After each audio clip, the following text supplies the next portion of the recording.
Thick clouds veiled the sky when the stranger arrived in the isolated mountain town. The darkness was not the comforting hush of dusk, nor the pale onset of twilight. It felt impenetrable and unnerving. A single dirt road curved into the center of town like a probing finger, the uneven path lined by barren trees that seemed almost human in their twisted shapes. The stranger's name was Maya, and she sensed immediately that something was terribly wrong. The moon offered no solace in that place, its familiar face swallowed by dense gray-black vapor that lived in the heavens. The few lights that did burn came from shaky lanterns and sporadic candles glowing weakly in windows, as if the residents themselves were reluctant to banish the shadows. Maya had come to the mountains to research local folklore for a writing project. She had once read a passing reference to a small settlement forever steeped in night, but she'd assumed it was an exaggeration or a relic from some archaic legend. But here she was, and the rumor was reality. No daylight, only an unyielding stretch of pure black overhead. The absence of the sun had pervaded not just the skyline but the spirits of everyone who lived there, creating an oppressive heaviness in the atmosphere. Each breath felt weighted. Somewhere in the distance, crows cawed, their voices echoing through the labyrinth of trees, as though mocking her decision to venture into this forsaken place. She parked her car outside what looked to be the only public lodging, a boarding house with a sagging roof and a small sign that read simply, "Rooms." The paint on the walls was peeling, and the wooden steps creaked with each shift of weight. Upon pushing open the front door, she was greeted by a short, hollow-cheeked woman who introduced herself as Clara. Her voice was low and subdued, and her eyes darted nervously. There was no warmth in her smile, just a practiced politeness. Maya noticed the woman's hands shaking slightly, as though from an unspoken fear. Whether it was of Maya or of something lurking outside, she couldn't tell. Clara directed her to a small room at the end of the hallway. It smelled faintly of brimstone and old incense, and the single bed sat under a window that offered no view but total blackness. Before slipping away, Clara gave Maya a cryptic warning. "Keep the shutters closed. Around here, if you value your mind, you stay indoors after the second bell." She squeezed Maya's arm as she spoke, her fingers trembling. The younger woman tried to press her for more details, but Clara's eyes grew fearful, and she withdrew quickly, leaving Maya alone in that dim corridor. Feeling unsettled, Maya decided that first she would rest, then explore the town. She doubted she could find any immediate explanation for the ceaseless night, or the air of dread clinging to the townspeople like a second skin, but her curiosity demanded investigation. She had been drawn here in part because of her fascination with the unknown. Now, that unknown was right beyond the door. Late in what might have been the town's equivalent of morning, Maya emerged onto the solitary street. The lamps barely illuminated the worn cobblestones, and the shadows slithered across every surface, as though alive and watchful. A few figures in heavy cloaks hurried along, heads bowed. They paid her little attention, moving with urgency, like they had pressing tasks to complete before something dreadful happened. The second bell Clara had mentioned rang somewhere in the distance, an ominous-sounding gong reverberating through the darkness. It pulsed like a heartbeat, filling the space between the buildings and rattling in Maya's chest. She felt an abrupt chill, as though the very hours of the day had run out. She decided to start her research at the oldest-looking building, an ancient stone church that dominated the far end of a small plaza. It was guarded by a rusted iron gate, its thick wooden doors barred shut. Vines and moss crawled up the walls, and the stained glass windows were caked with grime. Maya had hoped to speak with a clergyman or caretaker, but the church appeared abandoned. A single candle flickered in one of the windows. When she rattled the gate, she found it locked. Yet a thin sliver of pale light suggested someone was inside. Was it possible the caretaker refused to let anyone in? After an extended pause that yielded no answers, she retreated from the gate. Something about the church unsettled her. The silent refusal to admit a visitor, the hidden flicker of light behind those deplorably dim windows.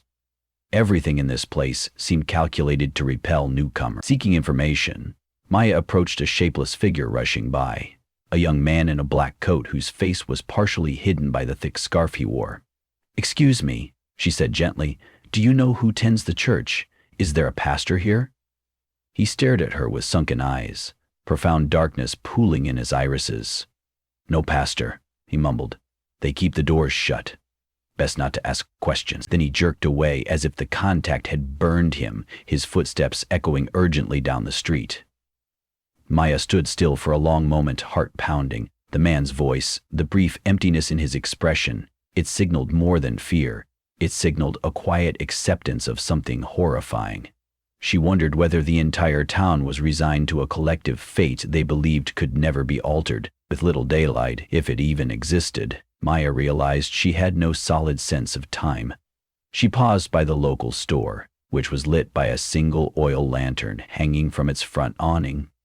Inside, she found a narrow space crammed with shelves of tinned food, matches, candles, and basic sundries. The storekeeper, an elderly woman with a perpetual tremor in her hands, watched Maya cautiously. "New in town?" she asked, her voice a raspy whisper. Maya nodded. She introduced herself and tried to glean some explanation for the permanent night. The woman shrugged. "Been this way for years," she said. "Some say only the ancients know why." When Maya pressed further, the woman's gaze slid away, and she lapsed into a stony silence.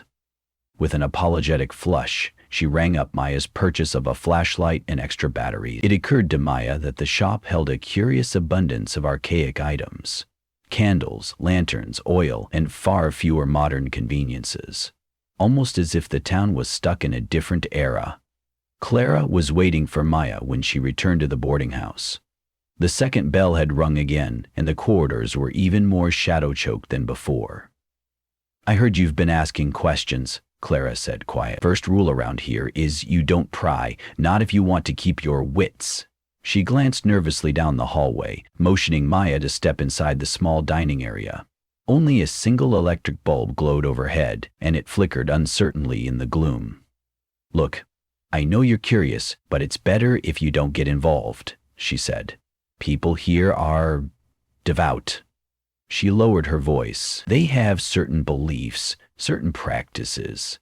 The night is an offering, an eternal canvas for their ceremonies." Her voice hitched on that last word. She didn't elaborate, but Maya caught the implicit terror in her tone. Outside, the wind howled, as if 1,000 voices moaned against the boarded windows, and a shiver crawled down Maya's spine. That evening, Maya pressed her face against the window, peering through the crack between the shutters. A heavy layer of fog had descended on the street, curling around lampposts and swirling at the base of doorways. The darkness felt alive, shifting, eager to smother any light that dared exist. At intervals, she glimpsed figures drifting past, clothed in large hoods. They moved in a procession, as if guided by an unseen conductor. A hushed chanting reached her ears. Eerie, hypnotic syllables that made her mouth go dry. She realized those who marched carried candles in tall, thin holders. Their faint glow revealed white-painted masks concealing the wearer's features. The macabre parade wound its way deeper into the fog, turning down a road that led toward the forest. Then the overhead bulb in Maya's room popped, plunging everything into blackness. A primal panic flared inside her. When she flicked the flashlight on, her own reflection in the window startled her. She forced herself to breathe, to calm down. But she couldn't ignore what she had just witnessed.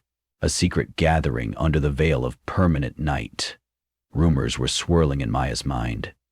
She'd heard tales of towns addicted to peculiar rites, villagers entranced by occult's teachings, secret supplications made to a dark entity. Could that be what was taking place here? She hardly slept that night, unable to shake the vision of those masked residents gliding through the streets. When at last she dozed off, her dreams were filled with swirling shadows and unintelligible chanting. She awoke in a cold sweat, the memory of diseased voices echoing in her ears. Determined to learn more, she decided to search for any written records, diaries, local history pamphlets, anything that might shed light on what was happening. She began by examining the boarding house itself. The place was old enough to have hidden corners. With Clara off tending to other chores, Maya carefully slipped into an unused room on the ground floor. It was piled with dusty boxes filled with unremarkable items. Musty linens, moth-eaten curtains, a stack of rotting newspapers.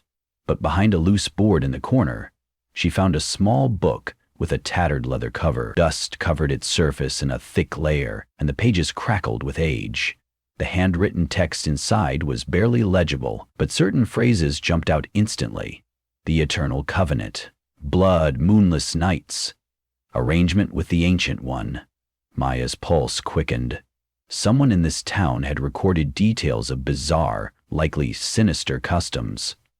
The word ritual appeared repeatedly, describing midnight gatherings near a monolithic stone hidden in the forest. The text described chanting, offerings, and a strange phenomenon that blanketed the area in perpetual darkness. Maya flipped through the final pages. They told of sacrifices made to appease this so-called Ancient One in exchange for protection and power. The writer's final entries were erratic, lines scrawled and repeated, culminating in a single phrase that appeared over and over. "He comes in the black of night." The repetition ended abruptly, and the rest of the pages were blank. A handprint stained in what looked like dried ink, or perhaps dried blood, marred the last page. Maya's stomach twisted at the disturbing implications. She was no stranger to folklore or legends, but this felt horrifyingly real. The perpetual night outside no longer felt like a geological anomaly or a freak meteorological event. It felt like a presence, an entity compressing the town under its malevolent will. She heard a creaking floorboard behind her and whirled. Clara stood in the doorway, her face anguished. "What have you found?" she asked, voice trembling. Maya hesitated, unsure whether to reveal the book, but something in Clara's eyes suggested she might already know. Silently, Maya handed over the worn journal. Clara rifled through the pages, her own breath hitching. "I was hoping no one would ever see this again," she murmured. She admitted that she too had once been curious, but that curiosity held a dreadful price. "Listen," she said, pressing the book back into Maya's hands. "You have to leave. If they know you've read this, you'll be the next sacrifice. They can't let an outsider walk away with their secrets."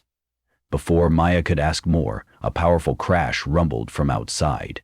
Clara's face went pale. Through the window, they saw that a small group of masked figures had converged at the front steps of the boarding house. The third bell rang, long and mournful, echoing among the trees. "Go," Clara hissed. "Get out the back door." Maya clutched the book, her heart thundering. She made her way down a narrow corridor that led to the rear exit, but it was too late. Two men in dark cloaks stepped through the door as she opened it, their masked faces tilted toward her like specters. She let out a stifled gasp and backpedaled. One seized her wrist in an iron grip, yanking her forward. She tried to scream, but a rough cloth was pressed over her mouth. Fumes of some pungent substance invaded her lungs, and her vision blurred. When she regained consciousness, a cold wind licked her cheeks, and her surroundings were blacker than any night she had experienced. Candlelight fluttered around her in a jagged ring, revealing dancing silhouettes. Dozens of masked figures stood in a wide clearing, encircled by ancient pine trees. She realized she was near the forest's edge, presumably close to the monolithic stone described in the journal. Her wrists were bound, and her body felt bruised from rough handling. She twisted around, searching for a means of escape, but the group formed a tight wall on all sides. A tall figure stepped forward, a disturbing mask carved like a horned beast. The gloom made it impossible to see his eyes, but Maya sensed his stare penetrating her. He let out a guttural chant, and the rest of the masked participants responded in unison. Their voices rose and fell in a sickening rhythm that set Maya's teeth on edge. In the flickering light, she spotted a massive stone slab.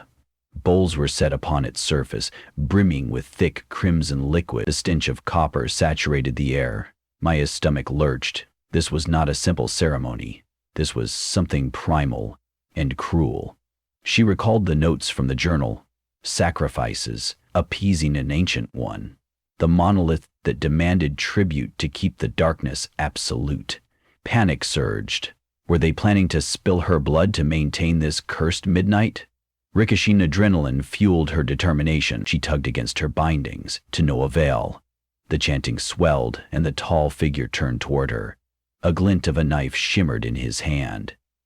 She thought of Clara's desperate words. Perhaps Clara had tried to shield her from the townspeople, but had been overpowered. Her mind raced as the chanting reached a crescendo. She wriggled in the ropes, but a robed man seized her shoulders, dragging her forward. She felt her knees sink into the damp earth. She would not die like this, not in service to some twisted rite. With a sudden lunge, she kicked out at her captor's shin. He staggered back, and the circle ruptured. She scrambled to her feet. Another pair of hands grabbed her from behind, but she twisted her torso with frantic strength, sending her elbows digging into unknown ribs.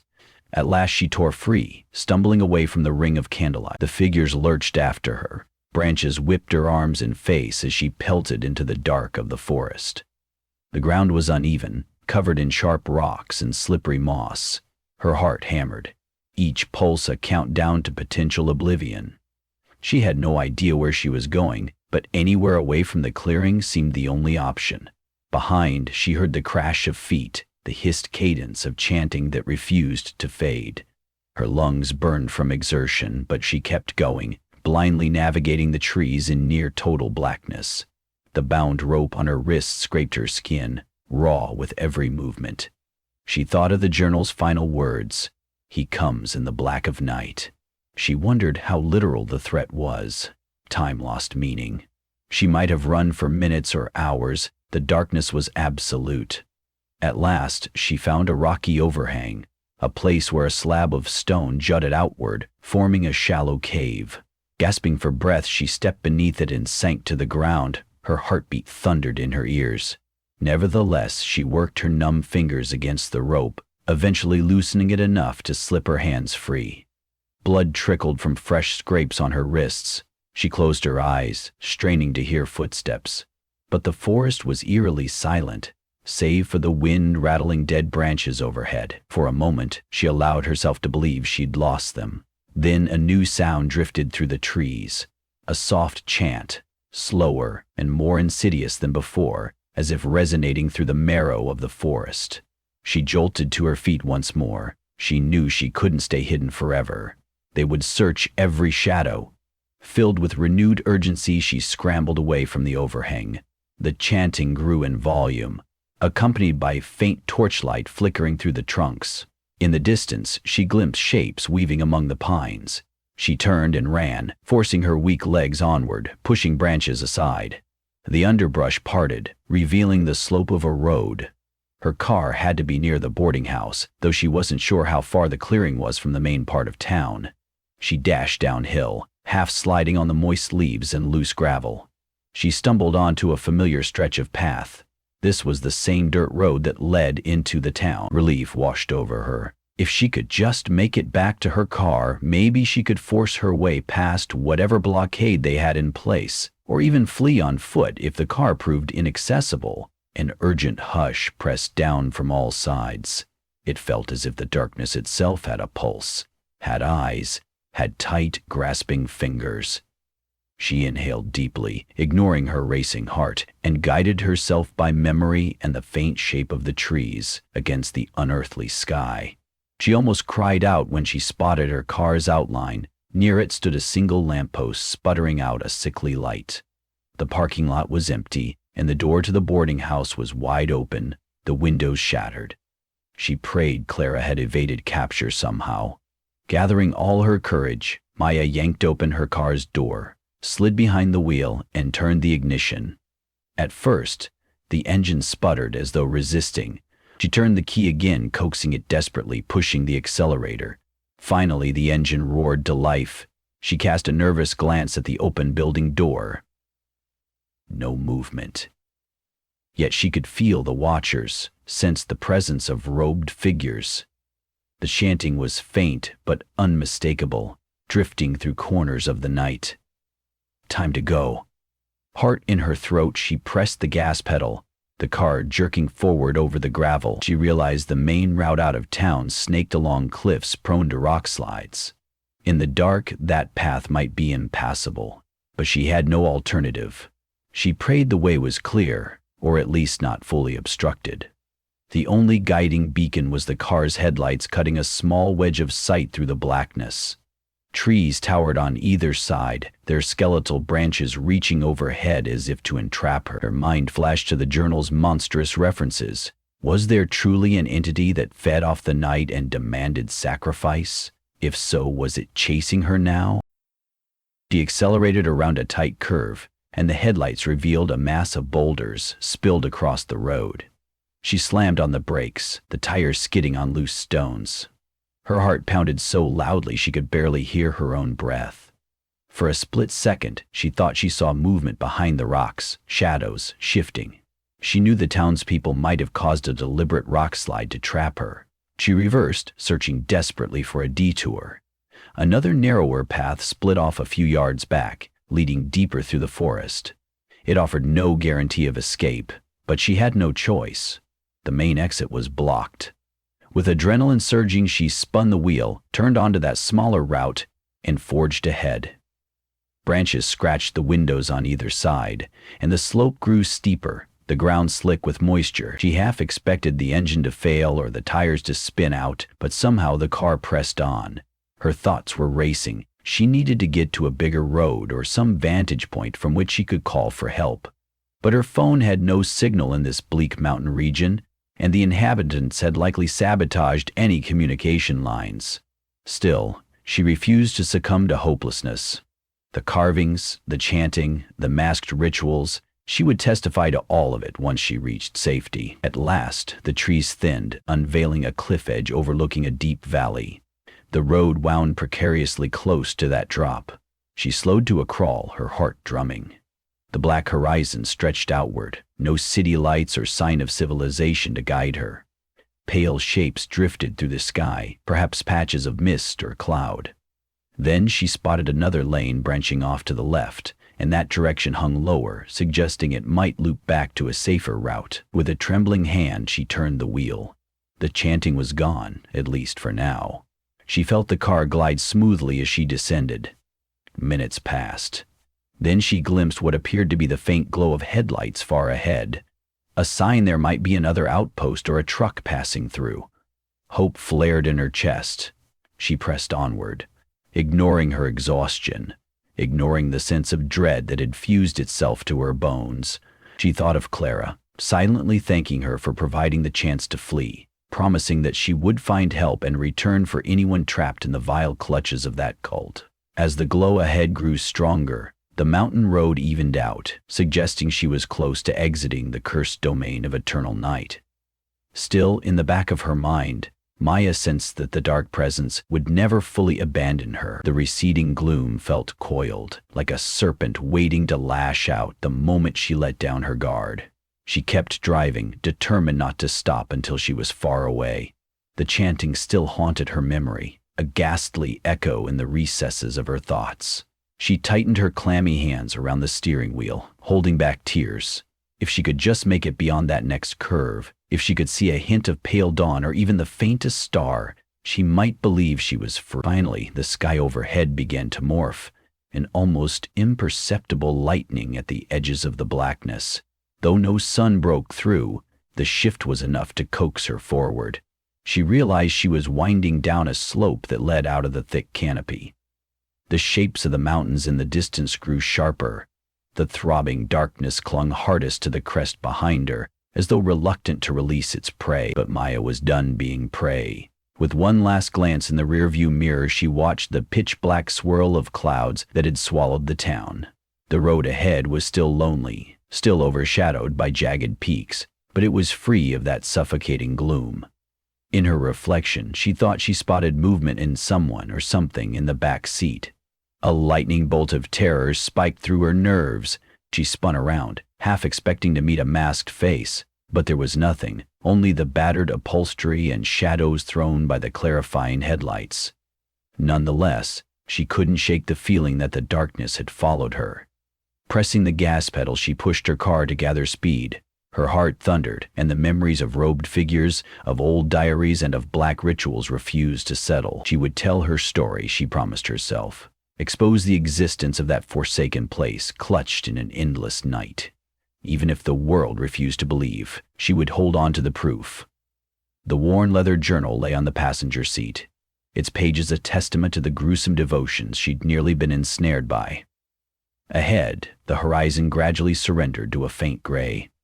Though dawn's light was still feeble, it was enough to reassure her that, at least for now, the blackness had lifted. She let out a shaky breath, pressing onward, and behind her, tucked among the unyielding peaks, the ancient worshippers of that perpetual night would surely begin again, preparing for the next dark ritual, waiting for the day another unsuspecting traveler might wander into their cursed dominion.